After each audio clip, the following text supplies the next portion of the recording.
বিসমিল্লাহির রহমানির রহিম। মাননীয় সভাপতি, আমাদের সম্মানিত প্রধান অতিথি যিনি একটু সময়ের মধ্যেই আমাদের সঙ্গে যুক্ত হবেন, আমাদের দলের ভারপ্রাপ্ত চেয়ারম্যান জননেতা জনাব তারেক রহমান, মঞ্চে উপস্থিত আজকের এই অনুষ্ঠানে সম্মানিত বিশেষ অতিথি বাংলাদেশ জাতীয়তাবাদী দলের সংগ্রামী মহাসচিব জননেতা মির্জা ফখরুল ইসলাম আলমগীর, উপস্থিত জাতীয় স্থায়ী কমিটির সম্মানিত সদস্য জননেতা মির্জা আব্বাস, স্থায়ী কমিটির সম্মানিত সদস্য জননেতা বাবু গয়েশ্বর চন্দ্র রায় সহ বিএনপির জাতীয় নেতৃবৃন্দ, ঢাকা মহানগরের নেতৃবৃন্দ, আশেপাশের জেলার নেতৃবৃন্দ,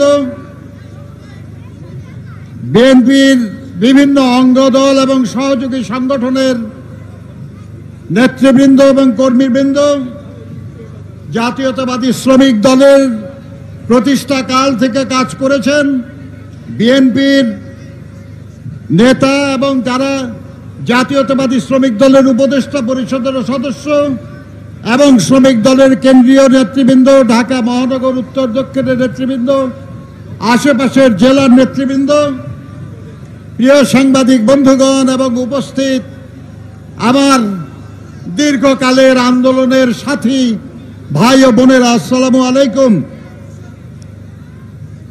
যে রাস্তার উপর আপনারা বসে আছেন, এই রাস্তা তৈরি করেছে কে? শ্রমিকরা না?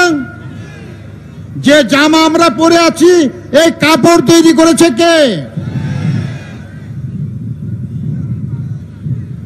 যে মঞ্চে দাঁড়িয়ে বক্তব্য রাখছে, এটা কে তৈরি করেছে? যে মাইকে কথা বলছি, কে তৈরি করেছে? যারা ক্যামেরায় ছবি তুলতেছেন, এটা তৈরি করেছে কে?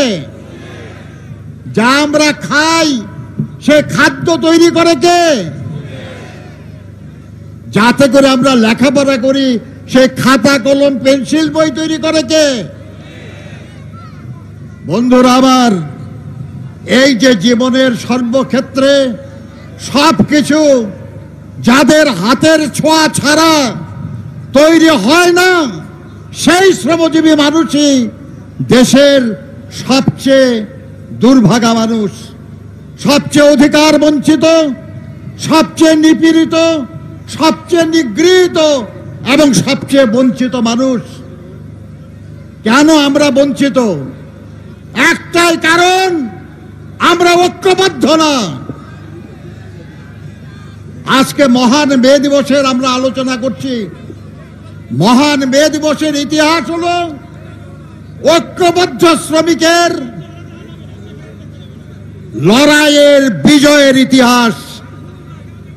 1886 সালে শিকাগোর হে মার্কেটে আমাদের পূর্বপুরুষেরা যখন আন্দোলন করছিলেন, তাদের সেই হে মার্কেটের মিটিংয়ে যারা বক্তৃতা করেছিলেন, তারা এক ভাষায় বক্তৃতা করেন নাই।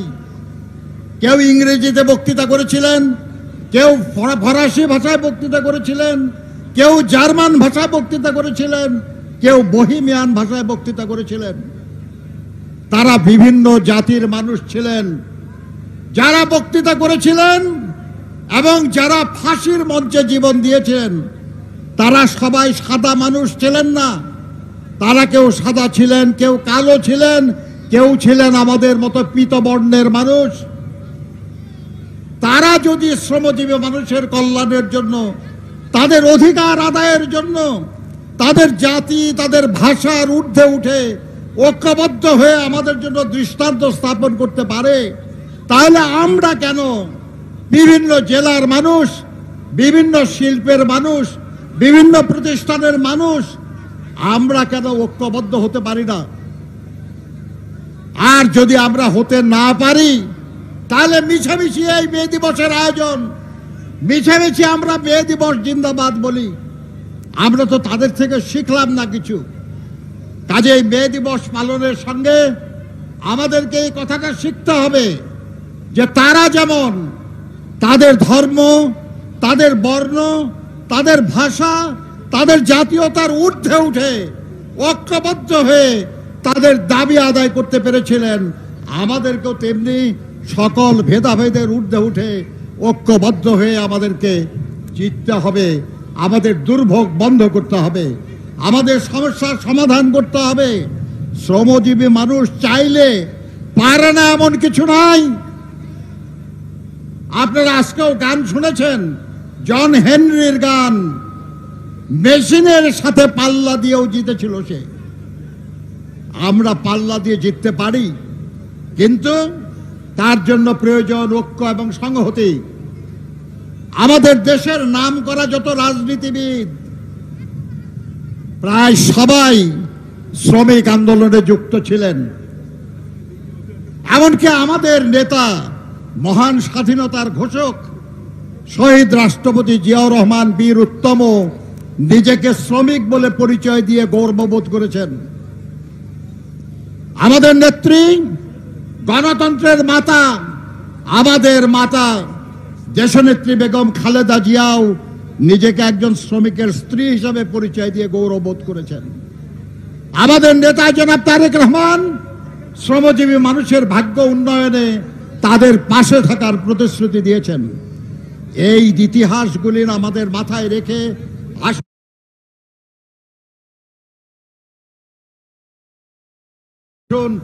আমরা যারা শ্রমজীবী মানুষ আমাদের সংকট সমস্যা সমাধানের জন্য ঐক্যবদ্ধ হওয়ার প্রতিশ্রুতি নেই। আজকেই সেই শপথ নেওয়ার যথার্থ দিন, কারণ আজকের এই দিনেই ঐক্যবদ্ধ শ্রমিক আন্দোলনের বিজয় সূচিত হয়েছিল।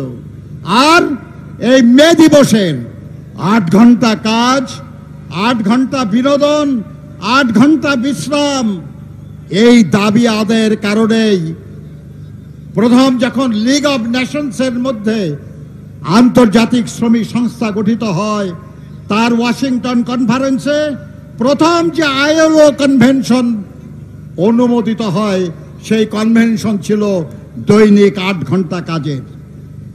বাংলাদেশ সরকার ওই 8 ঘন্টা দৈনিক কাজের এই কনভেনশন রাটিফাই করেছে, কিন্তু দুর্ভাগ্য আমাদের যে আজও বাংলাদেশের লক্ষ কোটি শ্রমিক 8 ঘন্টার কাজ এই অধিকার পায় নাই। তাদেরকে দৈনিক 8 ঘন্টার অনেক বেশি কাজ করতে হয় বিনা বেতনে, বাধ্য হয়ে। কাজে আমাদের আজকের লড়াই তার অধিকার অর্জনের লড়াই, যে অধিকার আন্তর্জাতিকভাবে স্বীকৃত, বাংলাদেশের আইনে স্বীকৃত। কিন্তু আইনে থাকলেই হয় না, লড়াই করে সেটা বাস্তবায়ন করতে হয়। আজকে হলো সেই লড়াই করার শপথ নেওয়ার দিন, আর সেই লড়াইয়ে বিজয়ী হওয়ার জন্য ঐক্যবদ্ধ হওয়ার দিন। আমি বিশ্বাস করি শহীদ জিয়ার আদর্শে দৃপ্ত বাংলাদেশ জাতীয়তাবাদী দল, তার বিভিন্ন অঙ্গ সংগঠন, বিশেষ করে শ্রমজীবী মানুষের সংগঠন জাতীয়তাবাদী শ্রমিক দল এই আকাঙ্ক্ষা পূরণের জন্য কাজ করবে এবং সফল হবে ইনশাআল্লাহ। আমরা জানি সম্প্রতি একটা শ্রম সংস্কার কমিশনের সুপারিশ সরকারের কাছে জমা হয়েছে। আমরা আজকের এই সভা থেকে আমরা দাবি করব যে শ্রম সংস্কার কমিশন থেকে যে প্রস্তাবগুলি দেওয়া হয়েছে তা আগামী মে দিবসের আগেই আইন করে বাংলাদেশে বাস্তবায়িত করতে হবে। আপনারা রাজি থাকলে একটু হাত তুলে সমর্থন জানান। ধন্যবাদ আপনাদেরকে।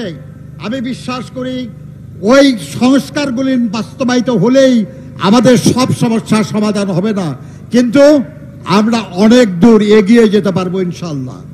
এইভাবে আমাদের এগোতে হবে এবং এইভাবে এগোতে এগোতে সামনের মে দিবসে ইনশাল্লাহ আমরা আবার নতুন করে শপথ নেব বাকি অধিকারগুলো আদায়ের জন্য। আগামী দিনের সেই লড়াইয়ের সাফল্য আর সেই লড়াইয়ে আমাদের শক্তি প্রদর্শনের যে সংগঠন, সেই সংগঠন গড়ে তোলার প্রতিশ্রুতি এবং সেই সংগঠন গড়ে তোলার আকাঙ্ক্ষা ব্যক্ত করে আমি আবার বক্তব্য শেষ করছি। আল্লাহ হাফেজ। বাংলাদেশ জিন্দাবাদ, জাতীয়তাবাদী শ্রমিক দল জিন্দাবাদ। শহীদ জি অমর হোক, বেগম খালেদা জিন্দাবাদ, তারেক রহমান জিন্দাবাদ।